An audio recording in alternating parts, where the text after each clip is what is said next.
कश्ती, बैठे हैं जिसमें सभी। जीवन है एक कश्ती, बैठे हैं जिसमें सभी। लगती है बढ़ती जाए, असल में वो बढ़ ना पाए। अगर यीशु माझी नहीं, अगर यीशु माझी नहीं।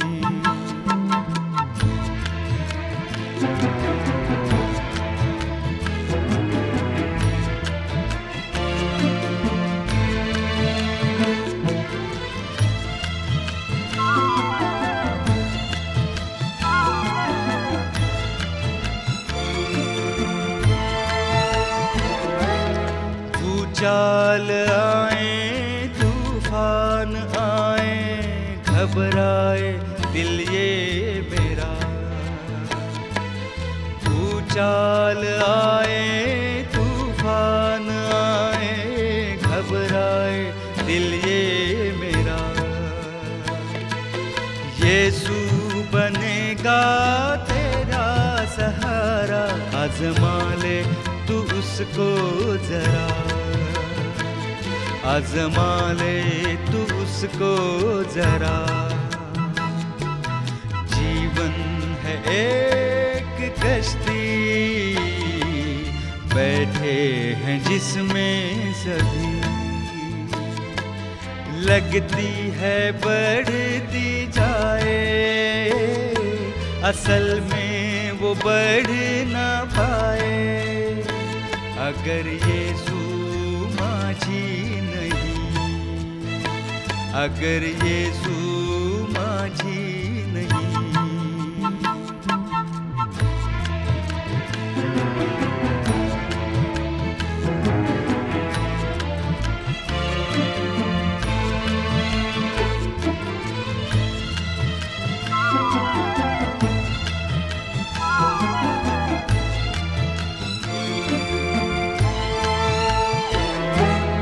रास्ता कठिन और लंबा सफर हो, छाया हो अंधियारा।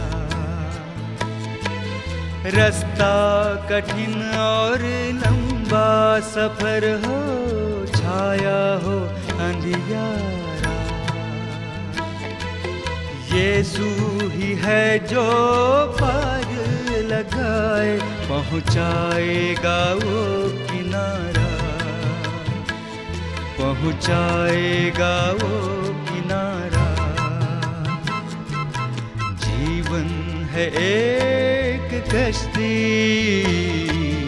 बैठे हैं जिसमें सभी। जीवन है एक कश्ती, बैठे हैं जिसमें सभी। लगती है बढ़ती जाए, असल में वो बढ़ ना पाए। अगर यीशु माझी नहीं, अगर यीशु माझी नहीं, अगर यीशु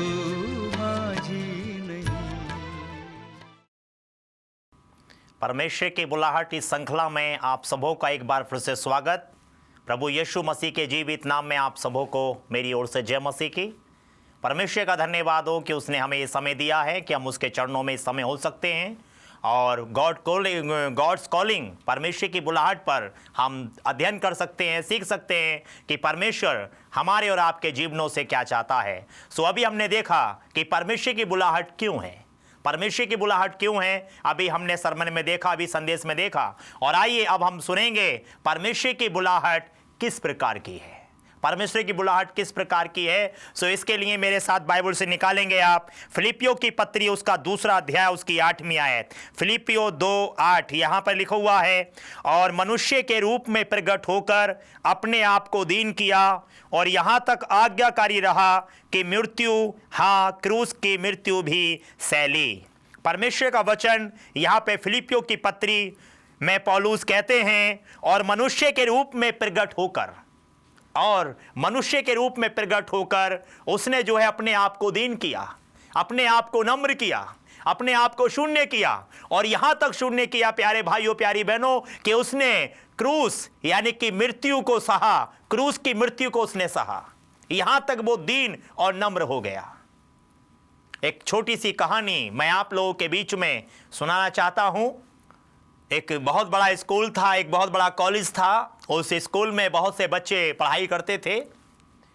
सो उसमें एक बच्चा था जो हमेशा जितने भी बच्चे वहाँ पर आते थे पढ़ने के लिए, उन बच्चों के बैग में से, उन बच्चों के बस्तों में से, किताबों के बैग से जो है वो जो पराठों का जो लंच बॉक्स हुआ करता था उसको वो चुरा लिया करता था, और वो रोज़ डेली पराठे चुरा चुरा कर उसमें से खाया करता था।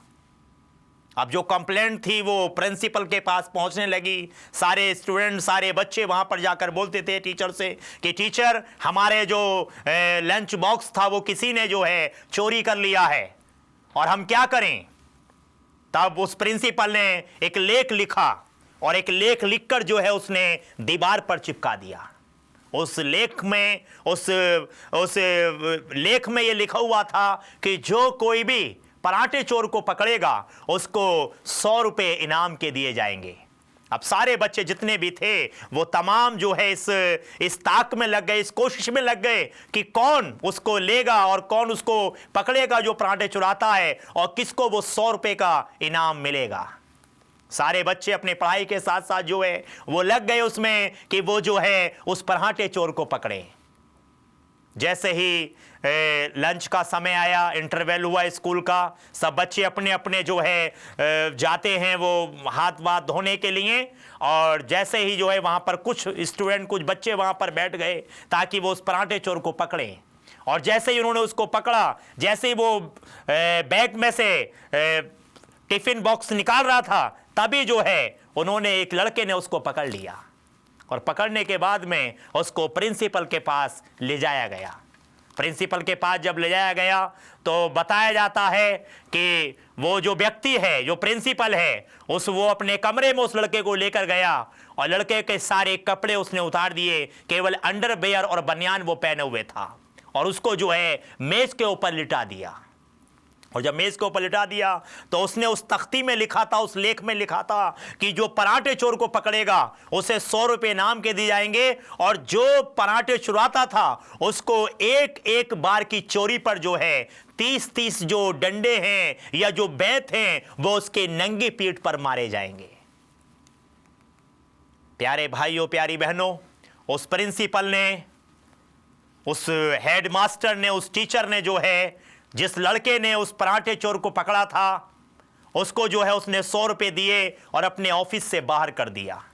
उसके बाद उस पराठे चोर को वो प्रिंसिपल, वो हेडमास्टर डालता है मेज के ऊपर, और उसके अभी 2-3 बेत, 2-3 डंडे ही उसके मारे थे कि वो चीखने लगा, चिल्लाने लगा। जब उसकी चीखें काफी बढ़ने लगी तो प्रिंसिपल के ऑफिस के पास ही उसका कमरा था, और उस कमरे की जो खिड़की थी वो प्रिंसिपल के कमरे में खुला करती थी। उस खिड़की को खोलकर प्रिंसिपल के बेटे ने उसको देखा, और उसका जो प्रिंसिपल का जो बेटा था वो अपने पिता से कहता है, पिताजी इसे छोड़ दो, इसको मत मारो। प्यारे अजीजों, बताया जाता है कि वो प्रिंसिपल कहता है, बेटे मैं अपने लिखे से मजबूर हूं, मैंने जो लेख लिख दिया है उस लेख के अनुसार ही मुझे करना पड़ेगा। अभी तो इसकी काफी सजा बची है, और अगर आपको इससे ज्यादा प्यार है, ज्यादा लगाव है, तो इसके बाकी के जो बेत हैं, बाकी के जो डंडे हैं, वो आपको अपनी पीठ पर खाने होंगे। प्यारे अजीजों, लिखा हुआ है, आगे बताया जाता है उस कहानी में कि वो प्रिंसिपल का बेटा कहता है, ठीक है पिताजी, आप इसको छोड़ दो, इसको जाने दो, और इसके जो बाकी सजा है वो मैं अपने ऊपर लेने के लिए तैयार हूं। और उसका प्रिंसिपल का बेटा आता है अपने पिता के ऑफिस में, और अपने सारे कपड़े उतारकर वो मेज पर लेट जाता है, और वो उसका पिता जो है उसको पनिशमेंट, उसको सजा देने के लिए तैयार हो जाता है। प्यारे जीजो, उस व्यक्ति के, उस लड़के की चोरी के सारी सजा, सारे बेत, सारे डंडे जो है उस प्रिंसिपल के बेटे ने अपनी पीठ पर खा लिए। इसी प्रकार अब से 2000 साल पहले हमारा प्रभु यीशु मसीह स्वर्ग से इस पृथ्वी पर आया है। वो पराठे चोर कोई और नहीं है, वो मैं और आप हैं। वो पराठे चोर प्यारे अजीजों कोई और नहीं है, वो मैं और आप हैं। परमेश्वर हमारे पापों के लिए, हमारे गुनाहों के लिए इस पृथ्वी पर आया और उसने हमारी सजा को अपने ऊपर उठा लिया। वो पराठे चोर जो है, जो प्रिंसिपल है, वो परमेश्वर को दर्शाता है, और जो प्रिंसिपल का बेटा है वो प्रभु यीशु मसीह को दर्शाता है, और जो चोर है वो हमें और आपको दर्शाता है। उसने हमारी सजा को अपने ऊपर उठा लिया। परमेश्वर की बुलाहट किस प्रकार की में हम देखेंगे कि परमेश्वर की बुलाहट कोई आम बुलाहट नहीं है। परमेश्वर की बुलाहट कोई मामूली बुलाहट नहीं है, बल्कि परमेश्वर की बुलाहट एक पिता की बुलाहट के तरह है, एक पिता की बुलाहट के समान है। जैसे एक पिता अपने बेटे को बुलाता है, ठीक वैसे ही वो परमेश्वर अपने लोगों को बुलाता है, अपने जो है अपने मानने वालों को बुलाता है। वो इसलिए इस प्रकार जैसे एक पिता अपने बेटे को बुलाता है, जैसे एक बाप अपने बेटे को आवाज देता है, इस प्रकार से वो परमेश्वर हमें और आपको बुलाता है। आइए देखें परमेश्वर का वचन इस विषय में क्या कहता है। आप मेरे साथ में निकाल सकते हैं परमेश्वर वचन से भजन संहिता की किताब, उसका 27वां अध्याय, उसकी 10वीं आयत, साम 27 चैप्टर एंड वर्सेस 10 में लिखा हुआ है, मेरे माता पिता ने तो मुझे छोड़ दिया है, परंतु यहोवा मुझे संभाल लेगा। परमेश्वर का वचन राजा दाऊद की जुबानी यहां पर कहता है कि मेरे माता पिता ने मुझे छोड़ दिया है, लेकिन परमेश्वर मुझे संभाल लेगा। आज जहां पर कि आपको अपने नहीं संभाल पाते, आज जहां पर कि लोग जो आपके मित्र कहते हैं अपने आप को, आपके रिलेशन में कहते हैं आपके, लेकिन वो आपको कई बार नहीं संभालते, लेकिन परमेश्वर का वचन कहता है, राजा दाऊद इस बात की गवाही देते हैं कि परमेश्वर मुझे संभाल लेगा, परमेश्वर मुझे संभाल लेगा, परमेश्वर मेरी मदद करेगा। यहां पर लिखा हुआ है परमेश्वर वचन में कि मेरे माता पिता ने तो मुझे छोड़ दिया है, परंतु परमेश्वर मुझे संभाल लेगा। यानी कि उसकी बुलाहट किस प्रकार की है? उसकी बुलाहट एक पिता के समान है, एक बाप के समान है, एक फादर के समान है, जो परमेश्वर आपको और मुझे बुलाता है। उसकी बुलाहट कोई आम बुलाहट नहीं है। बाइबल में हम एक व्यक्ति का जिक्र पढ़ते हैं जिसकी कहानी जो है हमें लूका रचित सुसमाचार में मिलती है, जिसका जिक्र हम पढ़ते हैं। उड़ाऊ पुत्र के नाम से वो व्यक्ति जाना जाता है। एक पिता के 2 पुत्र होते हैं।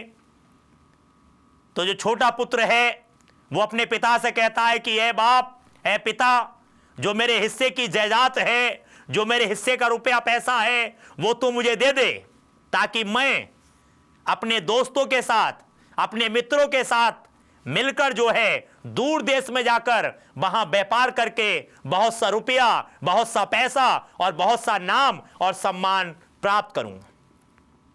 लेकिन प्यारे अजीजों, बाइबल में लिखा हुआ है कि पिता के काफी मना करने के बावजूद भी वो अपने पिता से अलगाव करके अपने हिस्से का रुपया पैसा सब लेकर अपने दोस्तों के साथ, अपने मित्रों के साथ चला जाता है, और आहिस्ते आहिस्ते उसका सब कुछ बर्बाद हो जाता है। उसके वो मित्र जो उसको बड़ा प्यार करते थे, उसके वो मित्र जो उसके बहुत अच्छे दोस्त हुआ करते थे, जब तक उसके पास पैसा रहा, जब तक उसके पास रुपया रहा, जब तक उसके पास सब कुछ रहा, तब तक उसके मित्र उसके साथ बने रहे। और जब उसका सब कुछ बर्बाद हो गया तो उसके दोस्त, उसके मित्र, उसके फ्रेंड उसको छोड़कर चले जाते हैं। उसके कोई भी जो है साथ देने वाला नहीं मिला। बाइबल में लिखा हुआ है, आगे आप पढ़ सकते हैं लूका की इंजील में, कि किस प्रकार से जो है वो व्यक्ति बिल्कुल बर्बाद हो जाता है, तबाह हो जाता है वो पुत्र, और उसके पास कुछ भी नहीं बचता है। उसकी कंडीशन इतनी खराब हो जाती है, उसकी हालत इतनी दयनीय हो जाती है कि उसको भरपेट भोजन के भी लाले पड़ जाते हैं। उसके पास कोई काम नहीं होता है, उसके पास कोई रोजगार नहीं होता है, कोई ऐसा साधन नहीं होता है जिससे कि वो अपने पेट को भर सके। आगे उसको काम मिलता है, और उसको काम मिलता है कि वो जो है शुगर चुगाने का काम उसको दिया जाता है। और लिखा हुआ है बाइबल में कि जो फलियां वो खाया करते थे शुगर, वही फली जो है उसको खाने के लिए दी जाती थी। उसके बाल बढ़ जाते हैं, उसके नखून बढ़ जाते हैं, उसकी हालत जो है भिखारियों से भी बदतर हो जाती है।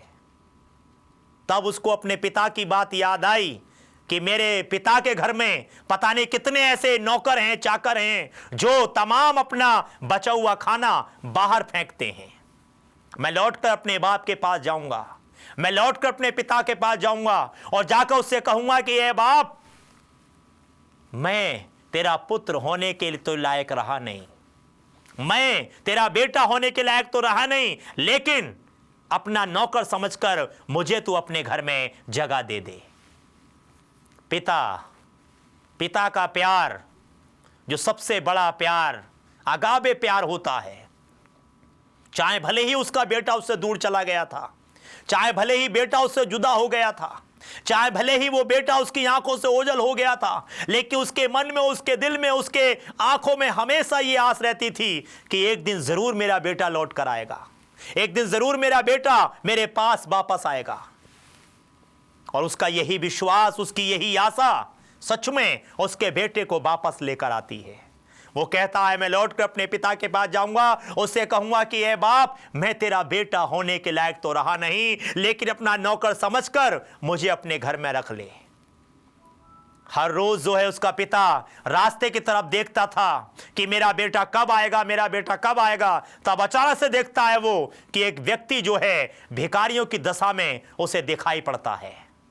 उसने उसकी वेशभूषा को देखकर, जबकि वो राजा था, एक महल से वो निकला हुआ लड़का था, उसके पास में सब कुछ था, लेकिन लिखा हुआ है परमेश्वर के वचन में कि उसकी हालत काफी दयनीय होने के बाद भी उसके पिता ने उसको पहचान लिया, उसके बाप ने उसको पहचान लिया, उसके पिता ने उसको पहचान लिया। वो दौड़कर अपने बेटे के पास जाता है और बेटे के पास जाकर जो है वो उसे गले से लगा लेता है। ऐसी बुलाहट है परमेश्वर की कि हम चाहे बेटा किसी भी हालत में क्यों ना हो, चाहे बेटा कितने भी गंदे कपड़ों में क्यों ना हो, चाहे बेटा कितना भी गलत रीति से उसका जीवन क्यों ना हो, चाहे भले ही बेटे ने कितना ही गुनाह, कितने ही पाप, कितने ही खता क्यों ना किया हो, चाहे भले ही उसने अपने बाप की नजरों में कितना ही दुख उसे क्यों ना दिया हो, लेकिन फिर भी पिता अपने बच्चों को बुलाता है। परमेश्वर की बुलाहट भी कोई आम बुलाहट नहीं है, वो एक पिता के समान अपने बच्चों को बुलाता है, एक पिता के समान वो अपने बच्चों को बुलाता है। आइए सेकंड पॉइंट को हम देखेंगे कि परमेश्वर की बुलाहट किस प्रकार की है, कैसे बुलाता है वो अपने लोगों को। तो दूसरी बात है, परमेश्वर की बुलाहट एक मित्र की बुलाहट के समान है। किस प्रकार के में लेसन में हम दूसरा पॉइंट, दूसरी जो बात है वो ये सीखेंगे कि परमेश्वर की बुलाहट एक मित्र के समान है, परमेश्वर की बुलाहट एक दोस्त के समान है, परमेश्वर की बुलाहट एक फ्रेंड के समान है। जैसे एक दोस्त अपने दोस्त को बुलाता है, जैसे एक फ्रेंड अपने फ्रेंड को बुलाता है, जैसे एक मित्र अपने मित्र को बुलाता है, ठीक वैसे ही प्यारे भाइयों, प्यारी बहनों, आप जो मुझे सुन रहे हो, परमेश्वर आपको भी बुलाता है। अधिकारी के रूप में नहीं, जज के रूप में नहीं, एक सख्त और कठोर हृदय वाले मनुष्य की तरह नहीं, बल्कि वो एक दोस्त की तरह आपको बुलाता है, एक मित्र की तरह आपको बुलाता है। आप सोच सकती हो, आप सोच सकते हो, मुझे तो कोई नहीं बुलाता, मुझे कोई प्यार नहीं करता, मुझे कोई नहीं चाहता, कोई मुझको नहीं चाहता, कोई मेरे से बात करना पसंद नहीं करता, कोई मेरे साथ बैठना पसंद नहीं करता, कोई जो है मुझे किसी भी प्रकार से अपने लायक नहीं समझता। लेकिन परमेश्वर है जो आपको एक मित्र के समान बुलाता है।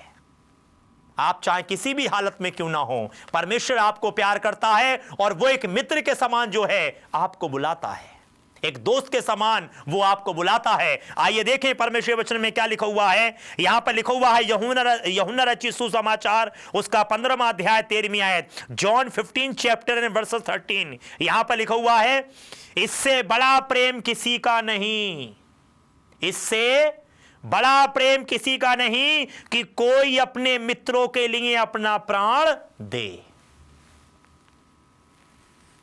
प्यारे अजीजों, प्यारे भाइयों, प्यारी बहनों, एक सवाल मैं आज आपसे करता हूं। कोई ऐसा फ्रेंड, कोई ऐसा दोस्त, कोई ऐसा मित्र है आपका जो आपके लिए अपने प्राण को दे दे, जो आपके लिए अपनी जिंदगी को कुर्बान कर दे? कोई है ऐसा? प्यारे अजीजों, कोई नहीं है ऐसा। कहेंगे बहुत आपसे, प्यारी बहन, प्यारे भाई, बहुत लोग आपसे कहेंगे, अरे तू चिंता मत कर, अरे बेटी, अरे बेटे तू चिंता मत कर, तू फिक्र मत कर, मैं तेरे साथ हूं और वक्त पड़ने पर मैं अपने प्राणों को भी तेरे लिए दे सकता हूं। लेकिन होता क्या है? किसी ने कहा है, सैकड़ों दर्दमंद मिलते हैं, सैकड़ों दर्दमंद मिलते हैं, काम के लोग चंद मिलते हैं। सैकड़ों दर्दमंद मिलते हैं, काम के लोग चंद मिलते हैं, और जब मुसीबत का वक्त आता है सबके दरवाजे बंद मिलते हैं। जी हां प्यारे अजीजों, मुसीबत के वक्त सबके दरवाजे बंद मिलते हैं। लेकिन प्रभु के वचन में भी हमने पढ़ा कि इससे बड़ा प्रेम और क्या हो सकता है कि कोई अपने मित्रों के लिए अपने प्राण को दे दे। मित्र के लिए अपने प्राण को दे दे, बहुत बड़ी बात है ये। अपने घर पर जाकर सोचना जरूर इस बात के लिए। आए लंबी सी लिस्ट आपके मोबाइल में होती है जो पूरी मेमोरी कार्ड भरी होती है। सिम का भी सारी मेमोरी कार्ड भर देते हैं, फोन बुक की भी मेमोरी कार्ड भर देते हैं, अपने कॉन्टैक्ट के नंबरों को हम सेव करते करते। ये मेरा मित्र है, ये मेरा दोस्त है, ये मेरा फ्रेंड है। हर समय हम बिजी रहते हैं। चद्दर के अंदर मुंह छिपाया, लिहाफ में मुंह छिपाया और लगे हुए हैं फोन पे बात करने के लिए, लगे हुए हैं बातें करने के लिए। अपना पैसा, अपना समय, अपना टाइम हम बर्बाद कर रहे हैं उन लोगों के लिए जो कुछ समय तक हमारे साथ हैं, जो कुछ समय तक आपके साथ है। वैसे ही जैसे कि उड़ाओ पुत्र के बेटे के साथ उसके मित्र थे, वो उसके साथ थे, उसको प्यार करते थे, लेकिन जब तक उसके पास पैसा रहा, जब तक उसके पास सब कुछ रहा, तब तक उसके मित्र उससे लगे रहे, मिले रहे। प्यारे अजीजों, आज ऐसा कोई मित्र नहीं है जो एक मित्र के लिए, एक दोस्त के लिए अपने प्राण को दे दे। हां, एक बात हो सकती है कि दोस्त आज के जमाने में दोस्त का प्राण ले सकता है, लेकिन अपना प्राण उसके लिए दे नहीं सकता। तमाम टेलीविजन, न्यूज पर, पत्रिकाओं में, अखबारों में डेली हम पढ़ते हैं कि पैसे के खातिर, जजायत के खातिर, शान शोहरत के खातिर, एक दूसरे के फ्रेंड के खातिर जो है आज दोस्त का गला काट देता है, भाई भाई का गला काट देता है, बेटा बाप का गला काट देता है। ये सब आप सुन सकते हो, पढ़ सकते हो, देख सकते हो। लेकिन कोई किसी के लिए अपने प्राण को दे दे, ऐसा नहीं हो सकता। केवल एक है जो अपने परमेश्वर वचन कहता है, प्रभु यीशु मसीह ने जो है हमारे लिए, आपके लिए अपने प्राण को दे दिया। वैसे ही जैसे एक मित्र जो है अपने प्राण को दे देता है एक मित्र के लिए, तो परमेश्वर की बुलाहट में, परमेश्वर की बुलाहट किस प्रकार की में हमने दूसरी बात सीखा है कि उसकी बुलाहट एक मित्र के समान है। और तीसरी बात है उसकी बुलाहट एक चरवाहे के समान है। चरवाहा, वो चरवाहा जो अपनी भेड़ों के साथ साथ रहता है, वो चरवाहा जो संकट पड़ने में भेड़ों पर आंच नहीं आन देता, चाहे भले ही वो उसके जीवन में परेशानी, समस्या आ जाए। वो चरवाहा जो अपनी भेड़ों को हर समय भेड़िए के और शैतान के चुंगल से बचाता है। तो परमेश्वर की बुलाहट किस प्रकार की में? तीसरी बात है परमेश्वर की बुलाहट एक चरवाहे के मानिंद है, चरवाहे के समान है। वो चरवाहे के समान हमें और आपको बुलाता है। आइए देखें परमेश्वर वचन में क्या लिखा हुआ है। यूहन्ना की इंजील उसका 10वां अध्याय उसकी 3 उसकी 4 आयत लिखा हुआ है। यूहन्ना की इंजील 10 अध्याय 3 और 4 पद में लिखा हुआ है, उसके लिए द्वारपाल द्वार खोल देता है और भेड़ उसका सब सुनती है और वह अपनी भेड़ों को नाम ले लेकर बुलाता है और बाहर ले जाता है। जब वह अपनी सब भेड़ों को बाहर निकाल चुकता है तो उनके आगे आगे चलता है और भेड़ उसके पीछे पीछे हो लेती हैं, क्योंकि वे उसका शब्द पहचानती हैं। प्रभु परमेश्वर का वचन इस बात को बताता है कि प्रभु की जो बुलाहट है वो आपके लिए मेरे लिए एक चरवाहे के समान है। वो चरवाहे के समान आपको और हमें बुलाता है। यहां पर अभी हमने पढ़ा कि वो अपनी भेड़ों को नाम ले लेकर बुलाता है। आज आप सोचते हैं कि मेरे नाम को कौन याद रखेगा, मैंने क्या काम किए हैं, मैं जो है कितना अधिक जो है कि कोई व्यक्ति मेरे नाम से मतलब नहीं रखता, क्यों लोग मेरे नाम को याद रखेंगे, ऐसा मैंने किया ही क्या है। प्यारी बहन प्यारे भाई, आप कह सकते हो ऐसा कोई बड़ा काम मैंने नहीं किया कि लोग मेरे नाम को जाने। बड़े बड़े नेता, बड़े बड़े जो है गुरु आए हैं जिनके नामों को लोग चर्चा करते हैं, लेकिन मैंने ऐसा क्या किया जिससे कि लोग मेरे नाम की महिमा करें या मेरे नाम को पहचाने या जाने। लेकिन प्यारी बहनों प्यारे भाइयों, एक बात जरूर है और वो ये, परमेश्वर आपको नाम ले लेकर बुलाता है। परमेश्वर आपको नाम लेकर बुलाता है। सो आज हमने देखा है, सीखा है परमेश्वर वचन से कि परमेश्वर की बुलाहट किस प्रकार की है। तो परमेश्वर की बुलाहट एक पिता के समान है। परमेश्वर के पिता के समान हमें आपको बुलाता है। दूसरी बार हमने सीखा परमेश्वर की बुलाहट जो है एक जो है मित्र के समान है। परमेश्वर की बुलाहट जो है एक जो है चरवाहे के समान है। परमेश्वर आपको आशीष दे, आमीन। आइए हम प्रार्थना करें। हमारे महान प्रभु जी, हम बड़े धन्यवाद के साथ आपके चरणों में आते हैं प्रभु, और हमने सीखा कि परमेश्वर की बुलाहट किस प्रकार की है। परमेश्वर की बुलाहट एक पिता के समान है, परमेश्वर की बुलाहट एक मित्र के समान है, परमेश्वर की बुलाहट एक चरवाहे के समान है। होने दीजिए प्रभु कि आज का ये वचन हमारे जीवनों में फलवंत दाखलता के समान उगने वाला हो सके। सुनने वाले तमाम भाई बहनों को आशीष और बरकत दीजिए। सारी महिमा आपको देते हुए प्रार्थना को प्रभु यीशु मसीह के नाम से मांगते हैं, आमीन।